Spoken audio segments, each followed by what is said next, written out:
My next question is coming from Andrew Fisher. Given the divisive nature of the low traffic neighbourhood scheme, how would you work to unify the residents of Levenshulme and ensure that a scheme to reduce air pollution and prioritise walking and cycling is created? Zahid, would you like to respond first, please? Oh, that's a really good question, because I mean, I think we've all felt that, you know, this is a scheme which has really polarized the community, and we do need to do something in order to bring that together. I think first and foremost is to really be honest with people and say, look, I mean, certainly from my perspective, and I know the other councillors are, it's not about taking sides here. We want the best solution for Levenshulme. The filters are only a trial. What works stays, what doesn't changes, and that's what we need to understand, that things can be removed. But by the same token, this is a trial which is a bigger scheme. The second part of the funding is about bringing crossings and other measures which will really fundamentally change how things are on the boundary roads. I'll be the first to say that perhaps things could have been done differently.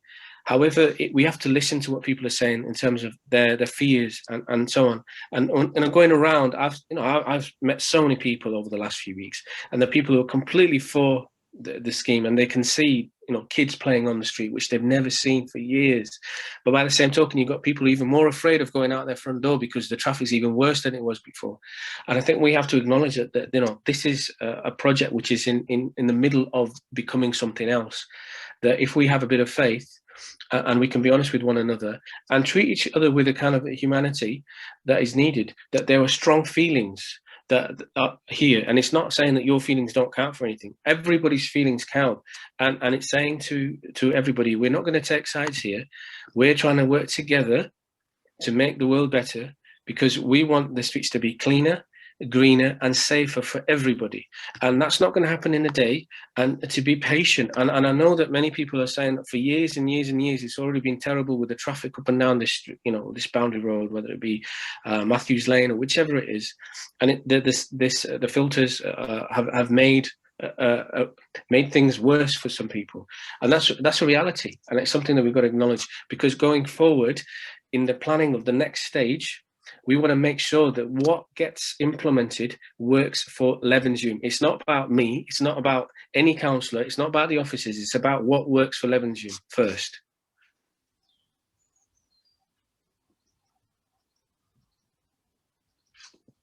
Sorry, I've done that muted thing. Sorry, Jeremy. Would you like to give us your response, please?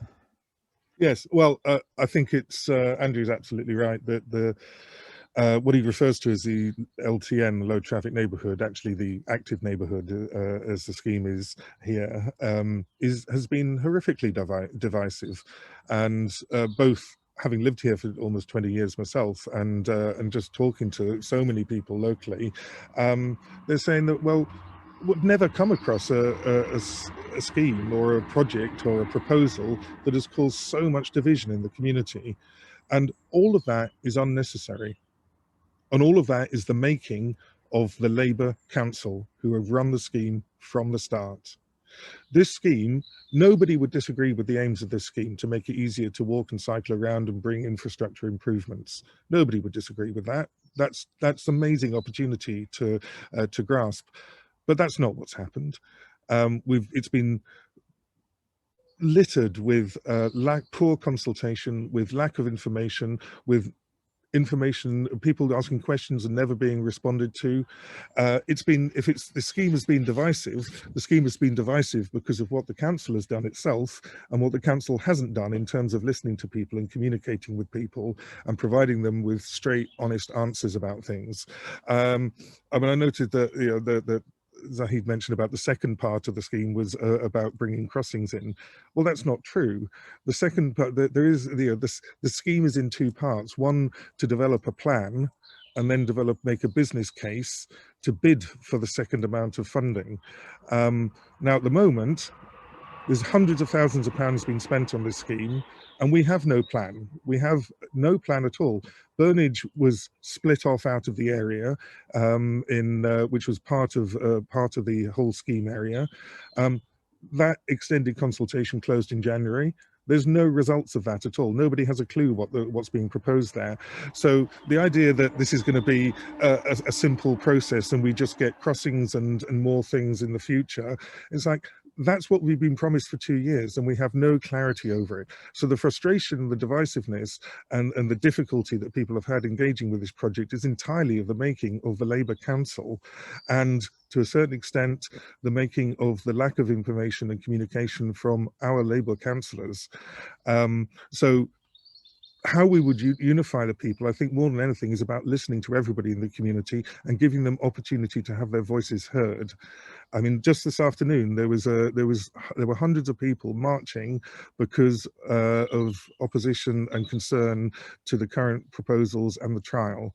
That we should never have got to this place. So we've got to bring people together, listen to everybody, and give everybody a voice, and move forward in a constructive, open and honest way. And that, more than anything, includes this Labour Council, whose project it is, and they've failed on it so far. Thank you, Jeremy.